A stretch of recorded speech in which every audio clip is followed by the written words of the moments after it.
Hey, what's up, you guys? This is page 774. We're in lesson one, fifth module, geometry. We're talking about probabilities and sample spaces and events and outcomes, and this getting into the idea of how we can start to process without needing to fully define every single component of a probability situation. Probability happens all around us all the time. It's one of the most mandatory mathematical concepts that you need to know. And let's take a little bit of a dive into it. You will realize you'll see this all over the place as you pay attention to your surroundings in life.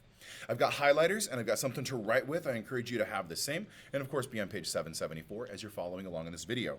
The first thing I want to do is I want to tackle that first paragraph at the top and with a highlighter, outline or underline or highlight the vocabulary words. An outcome is a result of an experiment. It's bold. Let's highlight it. The sample space is the set of all the possible outcomes of an experiment. An event is an outcome or a set of outcomes in a sample space. The probability of an event is the ratio of the number of desired outcomes to the total number of possible outcomes. And the probability of an event is given by a fraction. So there's a lot of depth to that last sentence, and I want to talk about that fraction here as we go into the next set. It's a ratio, aka a fraction, slash probably going to be eventually looked at as a decimal, and then if you can look at it as a decimal, you're probably going to look at it as a percent. And we want to, keep that in mind as we're tackling the different types of mathematics for this problem. You write the notation for a probability in this way. So new highlighter. P for probability. That'll be a yellow. And then A for like the thing we're trying to measure. A representing like, I don't know, heads. When you flip a coin, heads or tails. It's the number of outcomes that are that arrangement. They are A. They are the heads in my example, divided by the total number of possible outcomes. So back to the yellow highlighter. Now in our scenario, and you can see this when you play like the game of life or when you play some sort of, your teacher's calling, different names from a spinner on the board, party game situation here. There are probabilities at play that we kind of think we understand, but let's really dive into the mathematics of it. In the two spinners that are shown, spinner A and spinner B, and let me zoom in just a little bit here. Okay. So spinner A has a set of numbers. It looks like there are 1, 2, 3, 4, 5, 6, 7, 8, 9, 10, 11, 12. 12 wedges. 12 wedges in this spinner. In spinner B, there's 1, 2, 3, 4, 5, 1, 2, 3, 4, 5, 6, 7, 8, 9. There's 10 wedges going around spinner B. What is the sample space of each spinner if a player spins each of them one time? Well, we can write that out this way. We can say that spinner A, and then we're going to use a colon because that's how we're going to set up a collection of things. This collection is defined to be all of the possible outcomes from spinner A. You get your practice up here. It's going to be what we call a brace. So it starts like a forehead, makes a nose, and then makes a bumpy chin, right? It's a brace. We're going to list all of the possible outcomes. And honestly, like we should go in order from lowest to highest. So I see a 1, and then a 1, and then a 1. And I'm going to write down all 3 of them. Check it off because we talked about it. And then 2, 2, 2. Separate with commas. Check it off because we talked about it. 3, 3, 3. And then 4, 4, 4. Okay, that's all of them, right? 1, 2, 3, 4, 5, 6, 7, 8, 9, 10, 11, 12. I want to make sure I have 12 numbers that are representing all of the possible outcomes. Now we close it with another brace. Again, that's a forehead, and then a nose, and then a chin. Then that's spinner A. So spinner B, why don't you pause right here and do the sample space for spinner B. Skip forward like 20 seconds, and then see if your sample space for spinner B matches mine. So pause right here. I'm going to keep writing. Skip forward 20 seconds.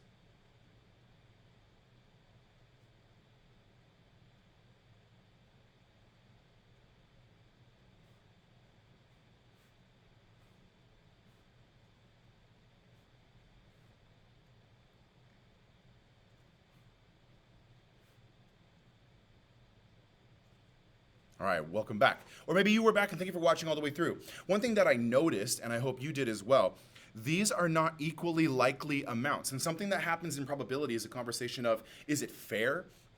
Are all of our possible outcomes going to have the same potential of happening?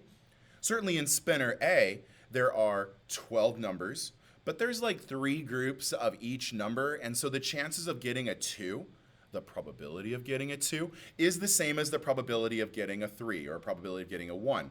That's for spinner A. That's not the same as spinner B. Spinner B has different amounts. There are 3 number 1s, but there's only 2 of those 2s. So the chances of spinning a 1 in spinner B will be higher than the chance of spinning a 2. Do we really need to then, maybe answer this question. Why do we need to repeat the values in this sample space or in this sample space? I mean, all we have for options are 1, 2, 3, 4. So pause and think about this. Come to a conclusion. Why do we need to repeat and write down all of the possible values for that sample space? Think about it. Tell me in the comments. Tell me later in class. Question 2, finishing out the page here. It is often helpful to construct a model when analyzing situations involving probability. A probability model lists the possible outcomes and the probability of each outcome. Also over here on the side, take note. In a probability model, the sum of the probabilities must always equal 1. So if we're taking a look at all of our 4 situations, then the chance of getting them is a probability. And when you add up all the probabilities, they should all add up. So plus, plus, plus equals 1. Or 100%. That's if you're reporting probabilities as a percentage. Okay, so to create a probability model for spinner A, I'm going to bring back the sample space here. The probability model for spinner A is how many 1s showed up out of how many total numbers. So the outcome of 1 happened 3 times, which is why I'm going to write down a 3. But it's supposed to be written as a fraction, so the bottom of the fraction is the total number of numbers. 3, 6, 9, 12. How many times was there a 2? 3 times for spinner A out of 12 total attempts. And 3 times for 3 out of 12. And 3 times for 4 out of 12. What does this probability model like do then? What's the purpose that it serves? If we look at a probability model as a way to organize 1, 2, 3, 4, these are all the possible outcomes. An event then would be the time that you spun the spinner and you looked at the chance of getting that value. So in the situation of tell me about the probability of getting the event of getting a 3.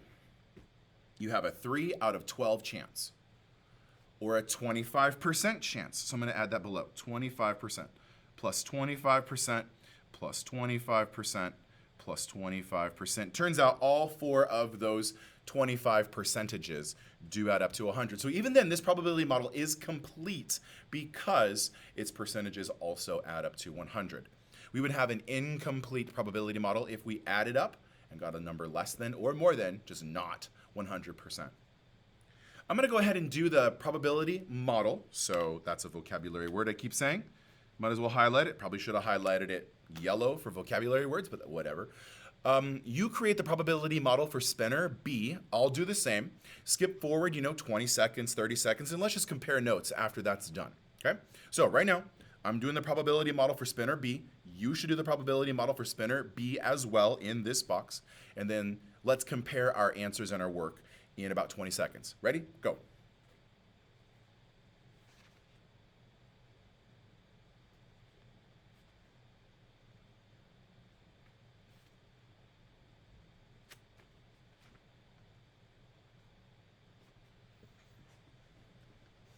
Maybe you're back. Maybe you skip forward and here we are into it. The probability model for spinner B is 3/10. That's the probability of getting a 1. 2/10. That's the probability of getting a 2. This is the nervous fraction. Went to the psychiatrist and the psychiatrist said, you're just 2/10. Probability of getting a 3 is also 2/10, and the probability of getting a 4 is 3/10. Some questions to think about. We asked, what's the purpose of the probability model? What's the sum of the probabilities? Do these 4 fractions, the probabilities of 1, 2, 3, and 4 for the other spinner, do they produce a value of 1? Just to check. 3 plus 2 plus 2 plus 3 does, in fact, make 10. And the bottom of the fraction was 10. So we have a fraction 10 over 10. And it produces a 1. We're looking for a complete situation of events to happen, and there they are. It adds up to a 1. Thank you for watching page 774. We're skipping ahead and using it as you could. We're going to go ahead and continue on the next video on page 775. So click forward to that video, and we'll see you in the next episode.